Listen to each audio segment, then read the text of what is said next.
Boa noite, bom estarmos juntos de novo, não é? Estamos iniciando um novo mês, o mês de abril. Como eu havia anunciado, hoje nós vamos estar falando sobre um assunto que eu considero muito importante para esse momento que nós estamos vivendo, que é o assunto da cura divina. Então, o título que eu dei para a reflexão de hoje, o sermão de hoje, é Cura Divina em Tempo de Covid. Nos dias que nós estamos vivendo, nós precisamos ter os devidos cuidados, sem dúvida. Mas nós também não podemos nos entregar ao medo, ao desespero, tampouco esquecermos do poder de Deus. Então, nós precisamos achar este equilíbrio, onde nós vamos nos cuidar, não só por causa de nós mesmos, mas por causa dos nossos irmãos e familiares. Mas, enquanto estamos nos cuidando e seguindo todos os protocolos, nós vamos guardar o nosso coração, para não ficarmos cheios de medo, para não ficarmos desesperançosos. E nós vamos também lembrar que nosso Deus é um Deus sobrenatural, um Deus que faz milagres, um Deus que ainda cura hoje. Então, o assunto desta noite é um assunto extremamente importante. Esta será a primeira parte. Vamos começar lendo 3 textos que vão servir de base para aquilo que nós vamos falar hoje. Então, primeiro eu vou ler o Salmo 103, versículo 3. Ele é quem perdoa todas as suas iniquidades, quem cura todas as suas enfermidades. Veja bem que neste texto fala em perdão de pecados, mas também fala em cura de enfermidades. Vamos agora para Isaías, capítulo 53, versículos 4 e 5. Certamente Ele tomou sobre si as nossas enfermidades, e as nossas dores levou sobre si. E nós o considerávamos como aflito, ferido de Deus e oprimido. Mas ele foi traspassado por causa das nossas transgressões e esmagado por causa das nossas iniquidades.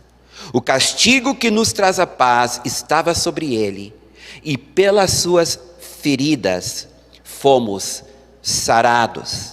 Novamente, nós temos aqui a cura das enfermidades e o perdão dos pecados.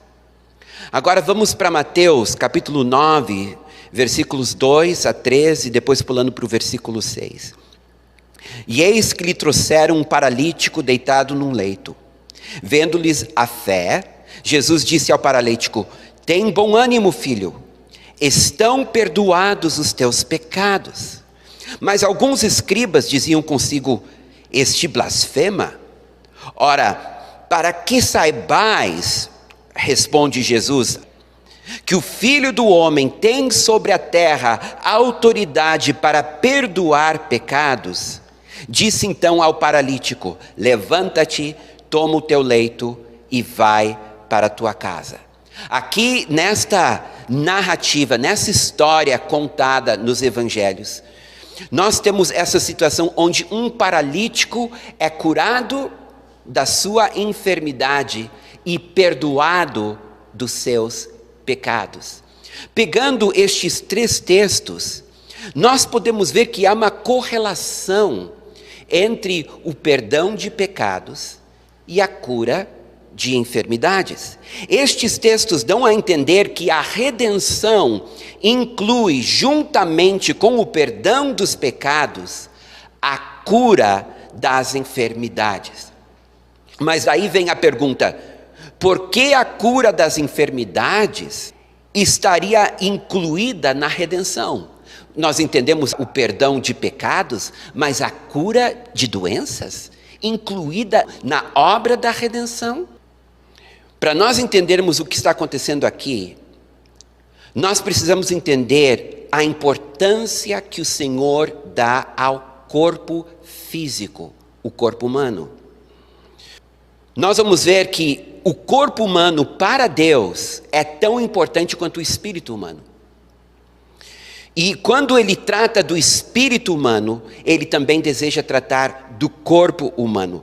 Veja o que diz 1 Coríntios capítulo 6, versículos 13 a 14, depois pulando para os versículos 19 e 20. Os alimentos são para o estômago, e o estômago para os alimentos. Mas Deus destruirá tanto estes como aquele. Porém, o corpo não é para a impureza, mas para o Senhor, e o Senhor para o corpo. Deus ressuscitou o Senhor e também nos ressuscitará pelo seu poder. Acaso não sabeis que o vosso corpo é santuário do Espírito Santo, que está em vós, o qual tendes da parte de Deus e que não sois de vós mesmos? Porque fostes comprados por preço. Agora, pois, glorificai a Deus no vosso corpo. Gente, a importância que este texto está dando ao corpo humano. Está dizendo aqui que o corpo é para o Senhor, está dizendo aqui que o corpo é santuário do Espírito Santo, está dizendo aqui que o corpo foi comprado por um preço, assim como o nosso espírito foi comprado por um preço. Diz Pedro em outro lugar que nós não fomos comprados por pedras preciosas, mas sim pelo sangue do Cordeiro. Também, está dizendo Paulo, foi o nosso corpo. A ressurreição, aliás, é central na escatologia. Quem não sabe o que é escatologia, é a doutrina que trata do destino final do homem e do mundo. Pois a escatologia, ela tem a ressurreição como um dos ensinos centrais, porque o homem não foi feito para ser incorpóreo. É verdade que quando nós morremos, o corpo, ele volta ao pó, o nosso espírito, nós que somos do Senhor, vai estar com o Senhor. Mas este é um estado intermediário. O homem está incompleto sem o seu corpo. Por isso que nós aguardamos a volta de Jesus. Por isso que Paulo disse, olha, eu quero estar com o Senhor, mas não para estar despido. Eu estou desejoso a sair deste tabernáculo, mas porque há uma habitação muito superior a esta habitação aqui. Então, nós não estamos desejosos a morrer e nos tornarmos seres incorpóreos. Nós estamos desejosos que Jesus volte para que nós possamos voltar a ser seres completos, corpo, alma e espírito. A ressurreição é extremamente importante porque Deus fez o homem um ser corpóreo. Isso é muito importante nós entendermos o valor que Deus dá ao corpo humano. Deus criou o homem um ser corpóreo, eu volto a repetir. É exatamente isto que nos identifica como ser humano. É porque nós temos um corpo que nós somos seres humanos. Diz Gênesis capítulo 2, versículo 7. Então o Senhor Deus formou o homem do pó da terra, e lhe soprou nas narinas o fôlego de vida, e o homem se tornou um ser vivente. O homem se tornou um ser vivente a partir do momento que Deus criou para ele um corpo. É esta qualidade de sermos corpóreos que nos distingue dos anjos, que são espíritos e, portanto, incorpóreos. Diz em Hebreus 1,14, não são todos eles espíritos ministradores, enviados para serviço a favor dos que hão de herdar a salvação? É interessante que Jesus veio em carne. Por que Jesus veio em carne? Exatamente porque a redenção visa o ser humano e não os anjos. Jesus teve que assumir um corpo humano, porque ele veio para redimir o homem. Satanás, no entanto, parece querer nos fazer pensar diferente a respeito do corpo humano. Talvez exatamente pelo valor que Deus dá ao corpo humano. é que Satanás deseja fazer com que nós desvalorizemos o corpo. Eu ouço muitas pessoas falarem a respeito do céu, como se nós fôssemos para o céu e fôssemos viver lá eternamente.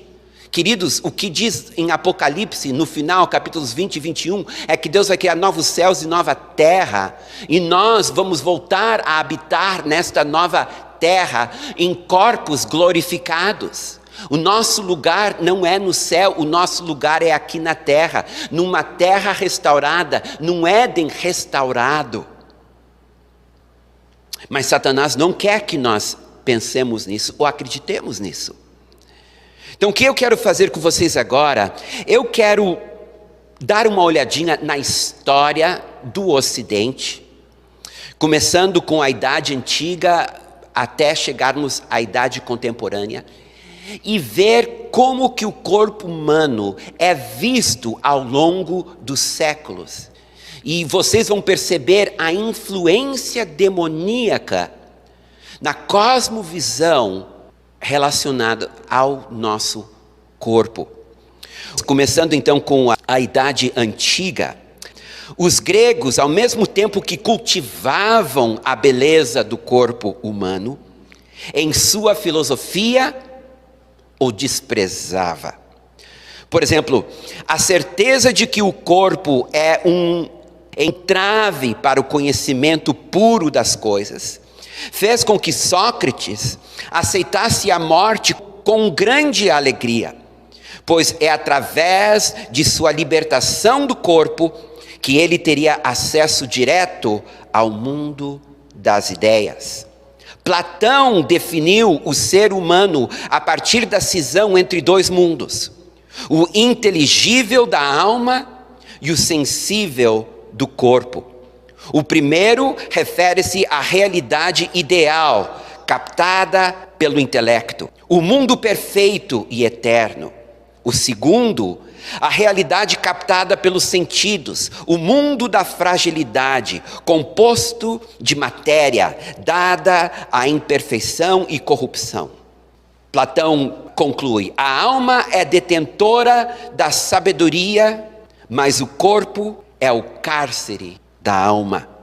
Portanto, para a filosofia platônica, o ser humano é composto por um corpo corruptível, fadado ao desaparecimento, e por uma alma perfeita e eterna. Aí nós temos a desvalorização total do corpo.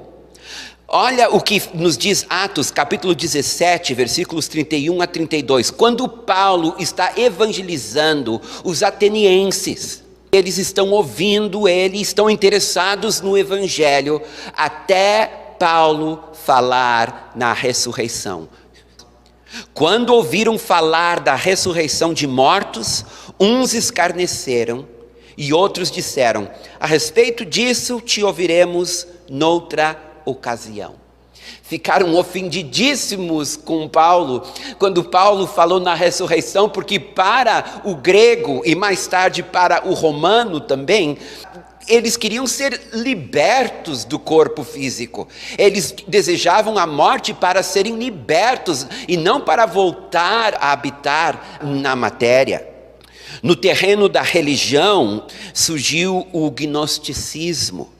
O gnosticismo englobava diversos movimentos religiosos da Idade Antiga, unidas pelo ensino de que os homens são almas divinas aprisionadas em um mundo material, criado por um Deus imperfeito, o demiurgo, frequentemente identificado com o Deus de Abraão. O gnosticismo, portanto, rejeita o corpo humano e o mundo material, ensinando que ambos serão destruídos pelo verdadeiro Deus, libertando a humanidade do reino do demiurgo. Esta interpretação gnóstica do corpo e da matéria tentou se infiltrar na igreja através da cristologia, que é o estudo da vida e obra de Jesus. Surgiu uma doutrina chamada docetismo, do grego dokel, que significa aparência. Ensinava-se que o corpo de Jesus foi uma ilusão e que sua crucificação teria sido apenas aparente. Para os docetistas, Jesus não poderia ter tido um corpo físico por ser a matéria totalmente corrupta. Esta doutrina foi condenada como herética no concílio de Calcedônia. Em 1 João capítulo 4, versículos 2 a 3, nós lemos: nisto conhecereis o Espírito de Deus. Todo espírito que confessa que Jesus Cristo veio em carne é de Deus. E todo espírito que não confessa a Jesus, vindo em carne, não procede de Deus. Pelo contrário, este é o espírito do anticristo, a respeito do qual tendes ouvido que vem e que presentemente já está no mundo. Então, veja bem, no mundo antigo, houve uma tentativa muito forte para desprezar o corpo e valorizar a alma. E essa tentativa quase entrou na igreja. Se não fosse por textos como esse de João, talvez nós estaríamos vivendo um evangelho diferente. Vamos agora para a visão do corpo da Idade Média. Durante quase toda a Idade Média, o corpo foi visto pela igreja como algo pecaminoso, sujeito à corrupção e à decadência moral. Por isso, o sexo era considerado impuro, um mal necessário para a procriação. Estimulava-se o ascetismo, que é a prática de abster-se de prazeres carnais e do conforto material. Por isso que nós temos aquele período onde os mosteiros surgiram, onde tu era mais santo se tu permanecesse solteiro, do celibato, se tu judiasse do teu corpo, jejuns, privações, tudo isso para castigar o corpo, porque o corpo era totalmente desnecessário. No entanto, olha o que Paulo nos escreve em Colossenses capítulo 2, versículos 20 a 23. Se morreste com Cristo para os rudimentos do mundo, por que, como se vivesseis no mundo, vos sujeitais a ordenâncias? Não manuseeis isto, não provais aquilo, não toqueis aquilo outro, segundo os preceitos e doutrina dos homens, pois que todas estas coisas com o uso se destroem. Tais coisas, com efeito, têm aparência de sabedoria, com sua pretensa religiosidade, falsa humildade e rigor ascético, todavia não tem valor algum contra os impulsos da carne.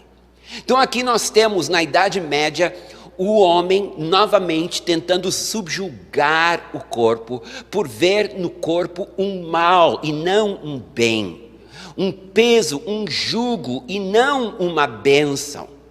O corpo era o motivo da miséria humana, o corpo era o motivo do pecado, o corpo era o motivo do mundo estar no estado em que estava. Então o corpo a gente tem que fazer de tudo para subjugá-lo. Totalmente contrário ao que as Escrituras dizem. E pois Paulo aqui em Colossenses nos diz que essas práticas de judiar do corpo, elas não têm valor nenhum contra a sensualidade, valor nenhum contra a carnalidade. Mas na Idade Média não se entendia assim, porque havia, eu volto a dizer, esta tentativa do inimigo para desvalorizar o corpo. Vamos agora para a visão do corpo na Idade Moderna. A modernidade trouxe um conjunto de transformações, as grandes navegações, a concepção heliocêntrica que afirma que os planetas e astros giram em torno do Sol, a secularização do conhecimento, o antropocentrismo que coloca o homem no centro. O darwinismo contribuiu com a secularização do corpo, demonstrando que o mesmo é produto de uma evolução biológica, gerando uma visão materialista do ser humano. Neste caso, só existe a matéria. A Revolução Industrial renegou o corpo à condição de uma máquina a serviço da produção. Vocês estão percebendo como, ao longo da história, o corpo continua sendo tratado de forma humilhante. Vamos agora para a visão do corpo na idade contemporânea, nos nossos dias.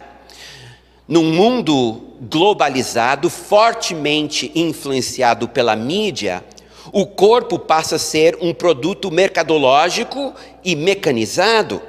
A sociedade atual, principalmente a ocidental, vem através de uma lógica mercadológica impor um padrão de corpo perfeito, desenvolvendo nas pessoas hábitos e comportamentos que as levam a perseguirem uma beleza física idealizada, levando à exploração do corpo humano em busca do lucro.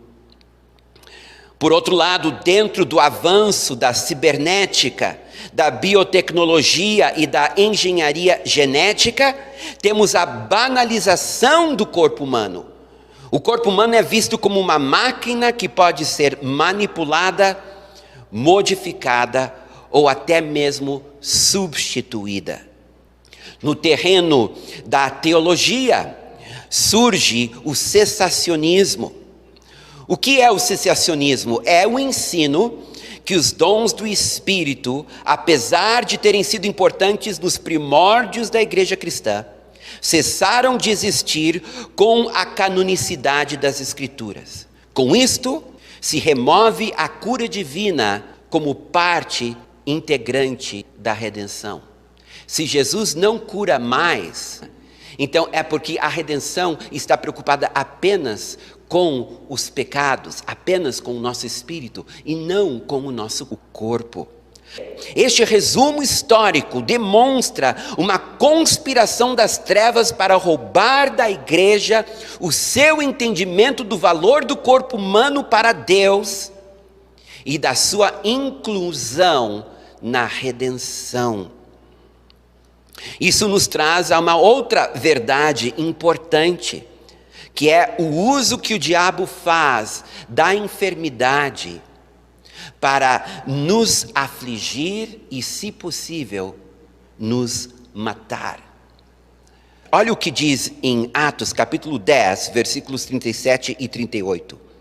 Vós conheceis a palavra que se divulgou por toda a Judéia, como Deus ungiu a Jesus de Nazaré com o Espírito Santo e com poder, o qual andou por toda parte, fazendo o bem e curando a todos os oprimidos do diabo, porque Deus era com ele. Em Hebreus capítulo 2, versículo 14 diz: visto, pois, que os filhos têm participação comum de carne e sangue, também Jesus igualmente participou destas coisas, para que por sua morte destruísse aquele que tem o poder da morte, a saber, o diabo. Então existe uma ligação muito forte entre a enfermidade e o diabo. E Jesus veio para destruir as obras do diabo. Deixa eu contar a história de um homem chamado Alexander Dowie. Ele era da África do Sul. Ele viveu no início do século 20. Bem, este irmão pastoreava uma igreja na África do Sul e surgiu uma epidemia. E durante essa epidemia, dentro de 2 semanas, ele enterrou 30 membros da sua congregação e fez 40 enterros. Ele estava na sua casa um dia perguntando ao Senhor: o que está acontecendo? Isso não pode ser da tua vontade. Eu estou perdendo os meus irmãos e eu me sinto impotente para fazer qualquer coisa. Enquanto ele falava estas palavras, o Espírito Santo o lembrou de Atos capítulo 10. Deus ungiu a Jesus de Nazaré com o Espírito Santo e com poder, o qual andou por toda parte fazendo o bem e curando todos os oprimidos do diabo. Quando ele lembrou este texto, foi como se uma ficha caísse. Em seguida, alguém bateu na porta dele. Ele foi atender, era um irmão dizendo: pastor, precisa vir para a nossa casa, porque a irmã fulana de tal está morrendo. Então, quando ele chega na casa, lá está o médico, lá está a família em volta da cama. O médico cristão diz para ele: irmão Dowie, Deus tem os seus caminhos, não é verdade? O irmão Dowie olha para o médico e diz: não, este não é o caminho de Deus. E ele se volta para aquela irmã que estava praticamente morta, dando seus últimos suspiros. Ele pega ela pela mão e diz: em nome de Jesus, eu repreendo esta enfermidade, levanta-te. E naquele momento, aquela irmã se levantou do seu leito de morte, completamente curada. E nunca mais alguém adoeceu ou morreu na congregação do Alexander Dowie. Vocês sabem por que a gente não vê mais cura nos nossos dias? É porque ou nós não acreditamos em cura, ou porque nós não fomos ensinados, ou fomos ensinados de forma errada sobre cura. Veja bem, quando não se sabe de uma verdade, esta verdade não se pode viver. Deus é muito parecido com um juiz. Eu aprendi na escola de direito que o juiz, ele precisa ser provocado. Ele não pode agir independentemente, ele precisa ser provocado. Então, se o promotor público, se um advogado não o provoca, se não há uma petição, o juiz não pode fazer nada, mesmo sabendo que existe uma injustiça ocorrendo. Pois tem coisas que Deus quer fazer, meus irmãos, mas se a igreja não acredita, se a igreja não busca, se a igreja não ora, se a igreja não pratica, não faz, não acontece. A razão que nós não temos visto muitas curas é porque não estamos orando para os enfermos. Se não houvesse evangelização, o mundo hoje estaria em trevas. É porque a igreja evangeliza que as pessoas se convertem. Se a igreja orar pelos enfermos, os enfermos vão ser curados. Se a igreja orar pelos oprimidos e atormentados pelo diabo, serão libertados. Se a igreja orar para a provisão dos pobres, o Senhor vai suprir as necessidades. Por isso que o inimigo, ele faz questão e ele trabalha hora extra para roubar da igreja a sua herança, para fazer a gente pensar que para Deus só importa nossa alma, para Deus só importa a salvação do nosso espírito, para Deus só importa o homem crer em Jesus para poder morrer e ir para o céu, como se o corpo também não fosse importante. Todavia, ele é. Então o diabo, ele vem com a enfermidade porque ele odeia o corpo humano. A Bíblia não diz por quê, mas eu imagino que ele deve odiar o corpo humano porque os anjos são espírito, não tem corpo. Não temos tempo para falarmos a respeito de Gênesis capítulo 6, onde os filhos de Deus olham para as filhas dos homens e as tomam por mulher. Não temos tempo para falar sobre a possessão demoníaca, por que os demônios fazem questão de possuírem corpos humanos, habitarem em corpos humanos. Inclusive Jesus fala sobre um demônio que é expulso, que anda por todos os lugares áridos e volta para a sua casa, a sua habitação. É assim que ele chama o corpo humano. E leva mais 7 com ele. O diabo odeia o corpo humano, então ele vem com as enfermidades. Com isto, no entanto, não estou dizendo que toda enfermidade vem do diabo, pois muitas doenças são consequências naturais do pecado em nossos membros. O pecado afetou não apenas a espiritualidade do homem, ou seja, sua comunhão com Deus. O pecado também afetou o corpo humano, roubando de nós a nossa imortalidade. O pecado, ele tem uma forte influência sobre os instintos que estão no nosso corpo. São basicamente 3: o instinto de sobrevivência, o instinto reprodutivo e o instinto religioso. E se nós formos analisar os pecados que são cometidos hoje, Todos eles a gente pode catalogar num desses 3 instintos. Então o pecado, ele tem esta influência, este poder sobre os instintos que estão no nosso corpo. Logo, o pecado tem uma influência e um efeito sobre o corpo muito grande. Olha o que diz Romanos capítulo 7, começando no versículo 14. Porque bem sabemos que a lei é espiritual, eu, porém, sou carnal, vendido à escravidão do pecado, porque nem mesmo compreendo o meu próprio modo de agir, pois não faço o que prefiro, e sim o que detesto. Neste caso, quem faz isto já não sou eu, mas o pecado que habita em mim. Porque eu sei que em mim, isto é, na minha carne, não habita bem nenhum, pois o querer o bem está em mim, mas não o realizá-lo. Porque segundo o homem interior, tenho prazer na lei de Deus, mas vejo nos meus membros outra lei, que guerreando contra a lei da minha mente, me faz prisioneiro da lei do pecado que está nos meus membros. Então o pecado, ele tem uma influência, um poder sobre o nosso corpo. Consequentemente, o pecado se torna a principal causa das nossas enfermidades. Porque se o corpo é um instrumento do pecado, o corpo está debaixo de juízo. Romanos 6, 23. Pois o salário do pecado é a morte. Aqui se inclui a enfermidade, uma das formas que o homem morre.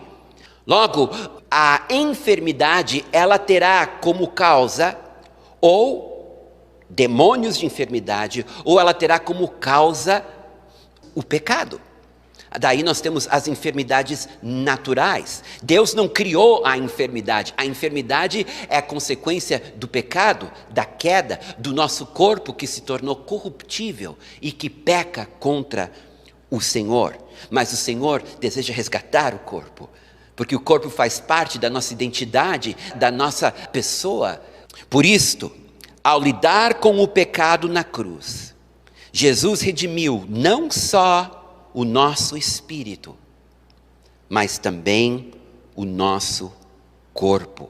Romanos 8:3. Porquanto o que for impossível à lei, no que estava enferma pela carne, isso fez Deus enviando o seu próprio Filho em semelhança de carne pecaminosa. E no tocante ao pecado, e com efeito condenou Deus na carne o pecado. Veja bem, o pecado estava na carne, então é na carne que Deus condena o pecado. Deus deu um corpo para Jesus para ele poder se identificar com a humanidade, e ele, como homem, morre na cruz pelos nossos pecados, não só redimindo a nossa alma, o nosso espírito, mas também o nosso corpo. Romanos capítulo 8, versículos 10 e 11. Se porém Cristo está em vós, o corpo na verdade está morto por causa do pecado. Veja bem que o corpo está morto por causa do pecado, mas o espírito está vivo por causa da justiça. Se em vocês habita o espírito daquele que ressuscitou Jesus dentre os mortos, esse mesmo que ressuscitou Cristo dentre os mortos, vivificará também o corpo mortal de vocês, por meio do seu Espírito que habita em vocês. Isto é glorioso.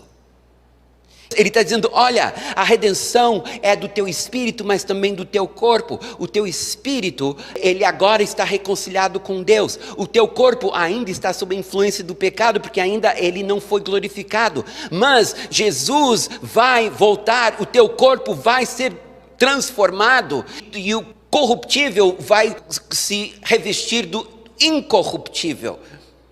E ele diz, e eu te dei o meu espírito que habita no teu corpo para garantir que isto vai acontecer. Mas aí vem a pergunta que muitos podem fazer. Por que a justificação é definitiva? Ou seja, eu confesso os meus pecados, eu recebo Jesus como o Senhor da minha vida, meus pecados estão absolvidos, eu estou reconciliado com Deus. Mas por que a saúde não é definitiva? Por que eu continuo adoecendo e preciso ficar orando e pedindo cura? A resposta eu dei há pouco, porque os nossos corpos mortais ainda não foram glorificados. Por isto que os textos bíblicos falam em cura e não saúde. Prestem atenção, os textos bíblicos do Novo Testamento sempre falam e prometem cura, não prometem saúde. Porque o corpo continua corruptível sob influência do pecado. Nós vamos envelhecer e morrer, e nós vamos adoecer, porque o corpo ainda não foi glorificado.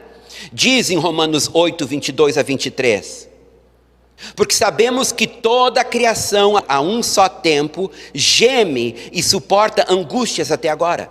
E não somente ela, mas também nós que temos as primícias do Espírito. E igualmente gememos em nosso íntimo, aguardando a adoção de filhos, a redenção do nosso corpo. Agora, eu quero chamar a atenção de vocês para esta frase, as primícias do Espírito. Estas palavras, primícias do Espírito, em outros lugares, são chamadas de selo do Espírito, ou então penhor ou garantia do Espírito. Isto significa que a presença do Espírito Santo em nós e os efeitos que isto produz, tanto no nosso espírito como no nosso corpo, são provas da realidade da redenção. A garantia que tenho de que no juízo eterno serei achado justo é a presença do Espírito Santo no meu espírito, dando testemunho do perdão dos meus pecados e a minha reconciliação com Deus. Efésios capítulo 1, versículos 13 e 14. Nele também vocês, depois que ouviram a palavra da verdade, tendo nele também crido, receberam o selo do Espírito Santo da promessa. O Espírito é o penhor da nossa herança até o resgate da sua propriedade. Então, nós temos aqui o Espírito Santo como selo, como a garantia, como as primícias, dentro do meu espírito, testificando que eu sou filho de Deus, que eu estou salvo, que eu estou perdoado. Em Romanos 8,16 diz, o próprio Espírito testifica ao nosso espírito que somos filhos de Deus. Em outras palavras, queridos, sempre que uma pessoa se converte a Jesus Cristo e nasce de novo, nós temos a prova de que o sacrifício de Jesus foi aceito por Deus. A prova de que a redenção é verdadeira, que a redenção é real. A garantia que temos de que na volta de Jesus receberemos um corpo glorificado é a presença do Espírito Santo em nosso corpo, curando-nos das nossas enfermidades. Como que eu sei que Jesus um dia vai voltar e eu vou ressuscitar e vou receber um corpo glorificado? Porque o Espírito de Deus que habita no meu espírito cura o meu corpo. Diz 2 Coríntios capítulo 5, versículos 4 e 5. Pois nós, os que estamos neste tabernáculo, gememos angustiados, não por querermos ser despidos, mas revestidos, para que o mortal seja absorvido pela vida. Ora, foi o próprio Deus quem nos preparou para isto, dando-nos o penhor ou a garantia do Espírito.